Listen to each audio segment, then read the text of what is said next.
26শে জানুয়ারি 2026 শুরু হয়ে গেল মুর্শিদাবাদ ইতিহাস উৎসব। এই মুর্শিদাবাদ ইতিহাস উৎসবটি গত বছরের ন্যায় এবারও অনুষ্ঠিত হচ্ছে বহরমপুর ওআইএমের মাঠে। চলবে 1লা ফেব্রুয়ারি পর্যন্ত। এইবার মুর্শিদাবাদ ইতিহাস উৎসব 10ম বর্ষে পদার্পণ করলো। এই 10ম বর্ষর পদার্পণ উপলক্ষে মুর্শিদাবাদের ইতিহাসের ওপর খুব সুন্দরভাবে আলোকপাত করা হয়েছে এই উৎসবে।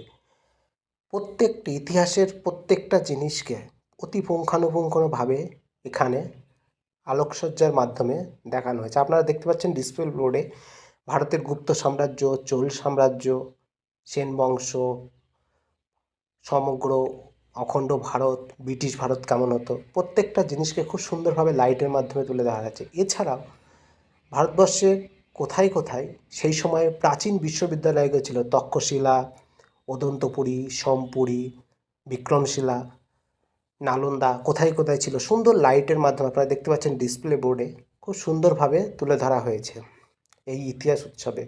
গত বছরের থেকেও এবছর ইতিহাস উৎসবে এইগুলো একটা আকর্ষণের একটা অন্যতম মাত্রা যোগ করছে। ভারতের প্রাচীনতম বিশ্ববিদ্যালয় তক্ষশিলা, যেটা এখন বর্তমানে পাকিস্তানে পেশোয়ারে অবস্থিত। এছাড়াও সিপাহী বিদ্রোহ, 1857 সালের যে সিপাহী বিদ্রোহ হয়েছিল সেগুলি কোন কোন কেন্দ্রে হয়েছিল? বহরমপুর, ব্যারাকপুর, মিরাট, ঝাঁসি, প্রত্যেকটা জায়গাকে খুব সুন্দরভাবে পুঙ্খানুপুঙ্খভাবে উল্লেখ করা হয়েছে। এছাড়াও আপনারা ডিসপ্লে বোর্ডে এখন দেখতে পাচ্ছেন পৃথিবীর 7ম আশ্চর্যের স্থানগুলো কোন কোন দেশে অবস্থিত। ভারতের তাজমহল, ইতালির লিলেন টাওয়ার, ইতালির কলোসিয়াম, চীনের বিখ্যাত প্রাচীর, প্রত্যেকটা জিনিস খুব সুন্দরভাবে তুলে। এছাড়াও বহরমপুরের কয়েকটি নামি দামি স্কুল, যেমন মাউন্ট লিটরা তাদের এবারকার মডেল, আন্দামানের বিখ্যাত সেলুলার জেল, যেখানে বন্দীদের ওখানে আটকে রাখা হতো।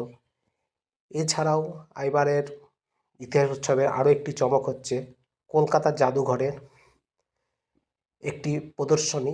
আপনারা দেখতে পাচ্ছেন পাথরের মূর্তিগুলিকে খুব সুন্দরভাবে এখানে তুলে ধরা হয়েছে। কলকাতা জাদুঘরের এবছরের অন্যতম আকর্ষণ, ইতিহাস উৎসবের একটি অন্যতম আকর্ষণের কেন্দ্রবিন্দুতে এই কলকাতা জাদুঘর বা মিউজিয়ামটি খুব সুন্দরভাবে পাথরের যেগুলি সংরক্ষিত আছে সেগুলি আপনারা দেখে ইতিহাস সম্বন্ধে আপনাদের একটা প্রজ্ঞারও জ্ঞান অনুভূত হবে। এছাড়াও বিভিন্ন আমলের মুদ্রার একটা সংরক্ষণ আছে, ব্রিটিশ আমলের মুদ্রা হোক, সেন আমলের মুদ্রা